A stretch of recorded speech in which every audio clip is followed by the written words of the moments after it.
Hey, what's up, gamers? Itzkoopa here. I'm with Andrea from Ubisoft Montreal. We're going to be going over Splintercell Conviction. So what does the new one offer? We saw that he's gone further rogue since the previous game. Well, basically in Double Agent, he had a lot of personal things happen to him. He lost his boss, and he lost his daughter. So Conviction picks up where he's trying to find out more information about the death of his daughter. So he's not really rogue, he's just doing stuff for himself. Now he's trying to figure out what happened, and he's using his skills that he had in previous Splinter Cells to get down to this more personal story, to the bottom of this more personal story. Is the campaign the main focus? Just telling the story and going through all the sneaky stuff he does and such? Yeah, well... Or is there any, kind of side stuff as well?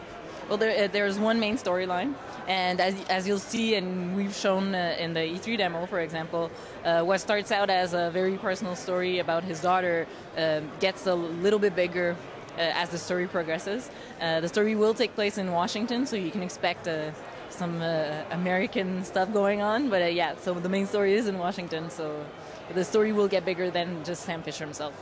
Is there co-op in this one? Yes, there is. If you go on the floor now, you'll get to play it. The co-op is, we have the Deniable Ops mission. You have 4 co-op modes. Infiltration, Hunter, Last Stand, and Face Off. Face Off is an adversarial mode. And all 3 of the co-op modes can also be played in single player as single campaigns. What is adversarial really like? How do you guys go about doing the one-on-one if everyone's sneaking around? Well, you'll see that it's about points, so it's about lasting the longest for a round and getting points. So you get points for kills, you lose points if you get killed, and you're more rewarded if you actually find the other player and if you eliminate him. So it's not about just eliminating the other player, it's about having great stats in the round, so eliminating the AI and the enemies in the map too. What fixes and tweaks have been done since Double Agent, just gameplay changes that people can expect? Well, the main difference is we've removed some of the gameplays that people know, so you don't have right now the carry the dead bodies and hide them in the shadows. But we did add, because we wanted to make it more fast-paced, so we did add that you can take the human shield and take the enemy and eliminate him in the shadows instead of dragging the body. We've added the mark and execute, which is a fast way to eliminate multiple enemies with just one press of a button. Sam has a lot more navigational moves right now in the ledges and jumping over and climbing walls, and he's a lot less about hiding his steps and more about finding more information about what he's into.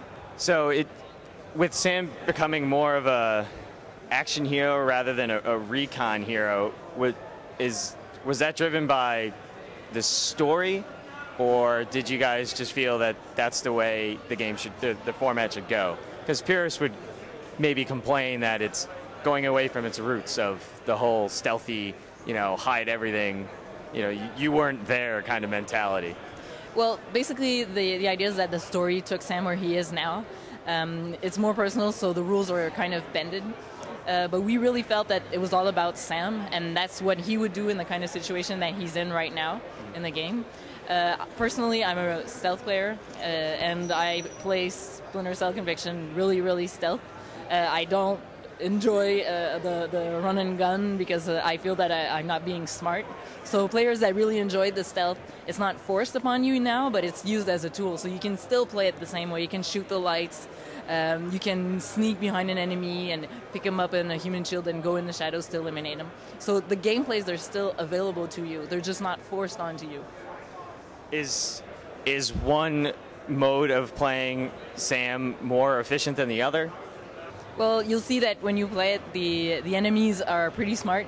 So if you start running everywhere, they know where you are, and they'll start telling each other where you are, and they'll basically try to shoot you down. Whereas if you're stealth, then it's more of a game of cat and mouse, and you're trying to infiltrate and hide and eliminate them. So it depends on how your gameplay is. If you want to charge and then hide and charge again, that's one way of playing around.